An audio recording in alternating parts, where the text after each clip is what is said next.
Hello guys, this is Trisha with another motivational moment. Today my topic is about the story time of my husband. Okay, let's get started. I've been married 11 years to a great man. Um, he passed away August 19th. That's 3 years ago. He was a great man. I mean, we did everything together. I mean, my goodness, we did everything together. And I miss him so much. I don't know what to do. I met him one day when I was at work. I was a inspector for inspecting parts. So that's where I met him at. I met him at this job. And he was such a great man. I mean, this was a man that God sent me. I know this man was God sent me because, like I said, I wasn't really attracted to him at first when I first met him. But then down the line, we started talking and getting to know each other. And then he moved in with me after a while. And then we got engaged. Probably within 6 months, we were engaged. We were engaged, staying together, living together, happy, Like I said, he wasn't saved during that time. Neither was I. But I finally got saved later on, And we were reading the Bible together, just getting to know each other and stuff like that. So one day, he had a problem with his arm, Okay, let's get back to this part. So after we got together for 6 months, a year later we got married. We got married February 11th. My anniversary would be next month, February 11th. So we got married February 11th. It was a great marriage. I mean, everything was good. Kids was there. It was just wonderful. So he helped me raise my daughter. He just helped me raise her. He helped me really raise all my kids, but my other kids was older, getting older. So my daughter was still at home with me. My sons were still there too, but they were getting older. But he helped me raise my little one, Asia, that I talk about a lot. He helped me raise her, and he just was a good man. So we were still together. And then, he used to go to the gym a lot, work out. He was keeping himself together. So one day he just started falling off weight, and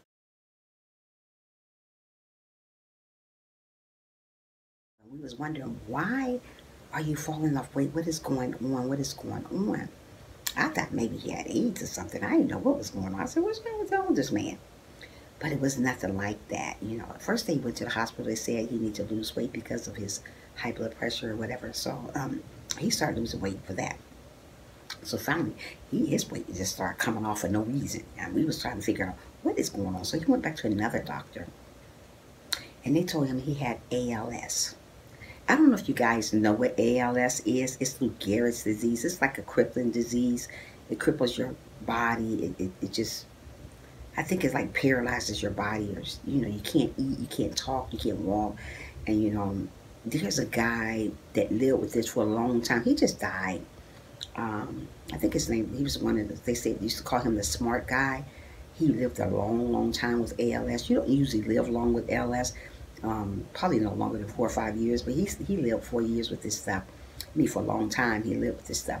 And, I took care of him at home as much as I can because he was dropping down weight like crazy.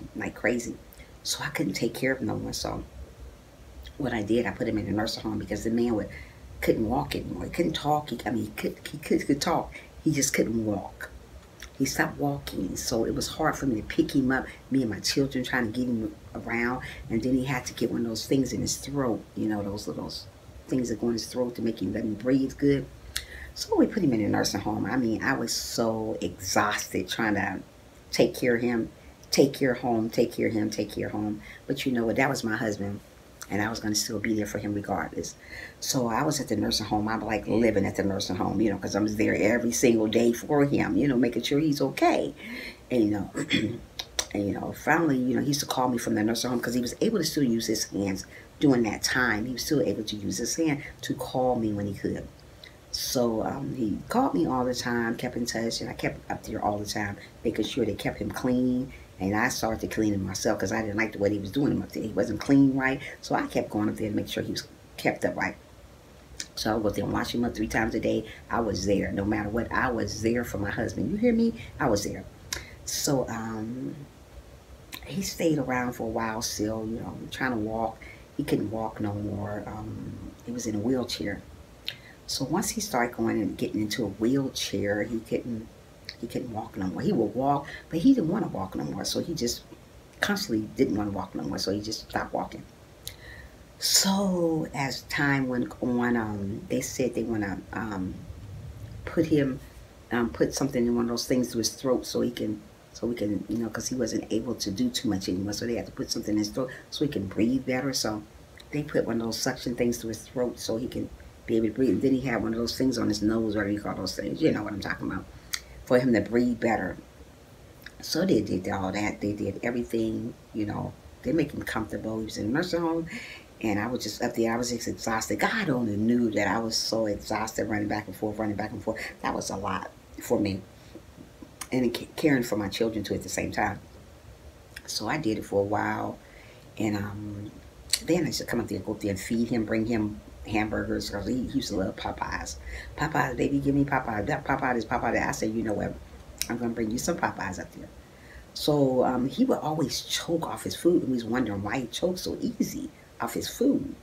And we didn't know why, but his disease that he had, the ALS, Lou Gehrig's disease, it was progressing. So it was taking effect on him.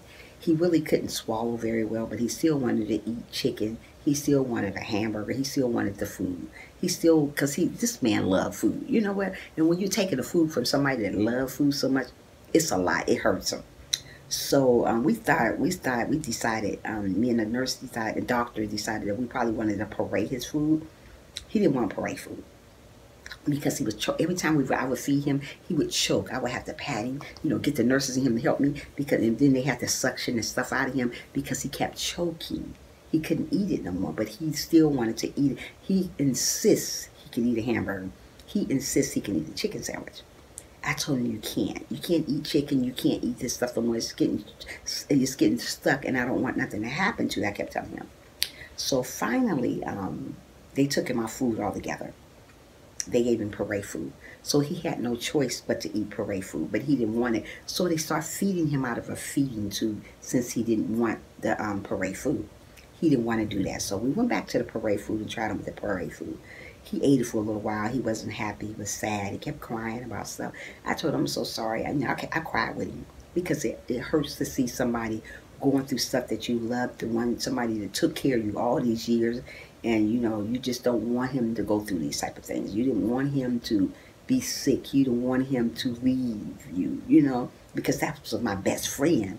And you know, he was there. He was the one for me. He was just a great guy. And you know, I said, thank you, Jesus, every day for this great guy, because he was great. I mean, Valentine's Day come along, every day come along, that man was there for me. You hear me? I didn't have to ask for nothing. It was already there. I didn't have to ask for no money. It was already there. Everything I wanted was already there for me. And you know, and I thank God for him. So as time went on, he couldn't eat anymore. He couldn't eat anymore. So since you can't eat, or you couldn't swallow, he couldn't drink water, he couldn't swallow anymore. So what they did, they put him on the little tube in his arm so they can feed him out of a feeding tube now, through his stomach, I think it was. Then he'll start eating out of feeding tube because there's no need to try to feed him through his mouth anymore because he couldn't swallow anymore. Because, you know, the ALS, the Lou Gehrig's disease was taking effect. It was going really rapidly for him. But he lived a long time with this. So, finally they put him on a feeding tube and fed him out of the feeding tube. He didn't like that, but that's what happened. So one day I came up there to see him, to clean him up. I said, hey, baby, how are you? And he's like, he was telling me he couldn't talk. I was like, oh my goodness, now what? So I went to see the doctor. I told him, he said he can't talk.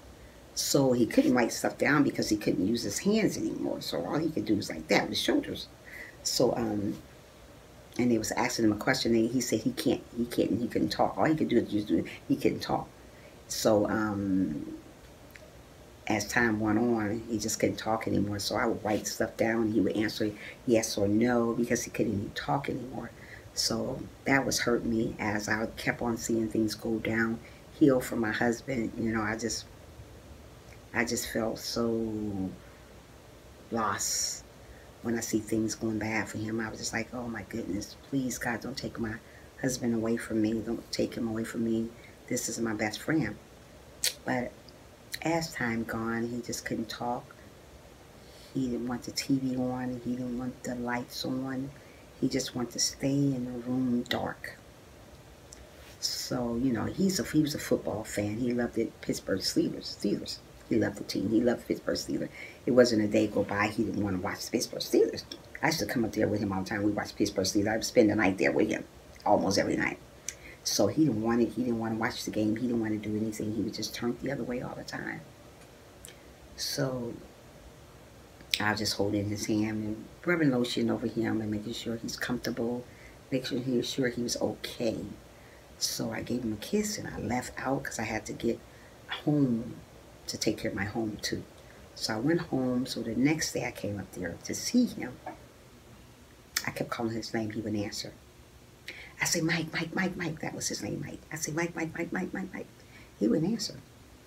And when I said that, I said, God, please don't take my husband away. Please, please, please, please, please, please spare him. And tears was just coming down my eyes because I was so afraid that he was going to die that day. But what happened is my daughter ran out to get the nurse. She went out there to get the nurse for her to come in. And what the nurse did, she poured water over his face. You know, she poured water on his face. And he immediately woke up. I don't know why it took him so long to wake up for me, but he didn't wake up for me. But the nurse, all she did is pour water on him. He woke right up. I said, oh, thank you, Jesus, thank you, Jesus, thank you, Jesus. You didn't take my husband away from me. I mean, this man means the world to me. I said, please don't take him away. Please, God, let him get well. Let him live again. Let him do the things that he used to do. God, let him walk. Let him talk. Let him eat. Let him be able to live again, you know, the way he wanted to. Because he was tired. You know, sometimes we get tired of being sick. We get so tired of being tired just laying there. He was laying there every day. You know, he didn't want to get out to bed no more. He didn't want to get in a wheelchair. He didn't want to do nothing anymore. It was just bad. So, you know, so finally, a couple of days later, I was still coming up there back and forth, exhausted. But you know what? My husband came first. I didn't care. So I kept going on, taking care of his business, taking care of stuff for him, taking care of all the stuff that he needed to be taken care of, you know, all that. So finally, a couple of days later, I went up there where they called me. They called me from the hospital, nursing home, and they told me, you need to come here. So I came to the nursing home, and he took his last breath. He had died.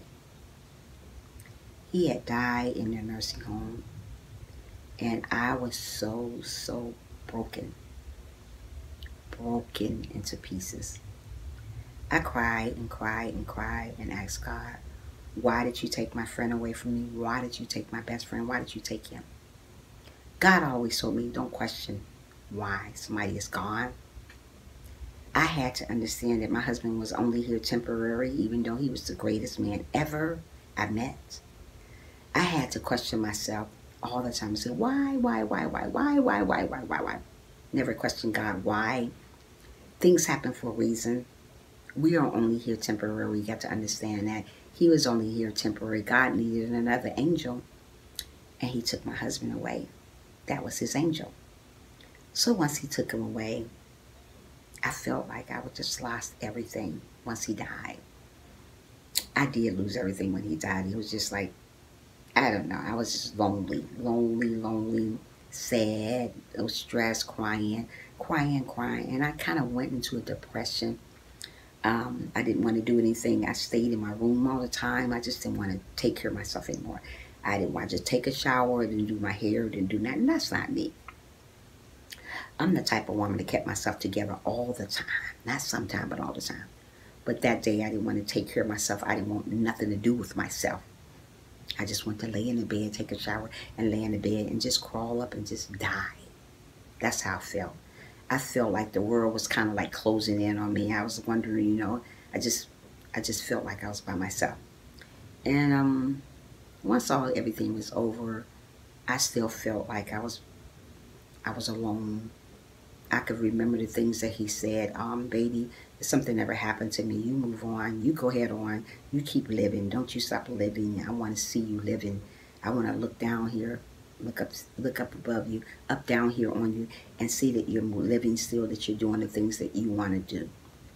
But I just, I just couldn't do it. I just like, oh my goodness, why? So, but God doesn't make no mistakes. Like I said, I just hold on to the memories that me and my husband had. And we had great memories. I mean, I remember the time that we went all over the place. We went out of town, all over the place. We just would do everything. We was just like Bonnie and Clyde. A good Bonnie and Clyde, though. We just did everything. When you seen me, you seen him. When you seen him, you seen me. So we were always together. Being that you get somebody taken away from you that you were always together with, it hurts so bad. So that's what it did. It really hurted me a lot. But you know what? I learned to overcome that and just hold on to his memories. And we have great memories together. And we had a lot of great times together. So you know what? Like I said, our anniversary is coming up next month. And it would have been 15 years for us. And that's a long time to be married to somebody that you're really in love with. So, so that's what happened. So guys, I just love this man so much, but I still hold on to his memories. But sometimes we just got to live our life, hold on to the memories, and let it go. Because life goes on, it does.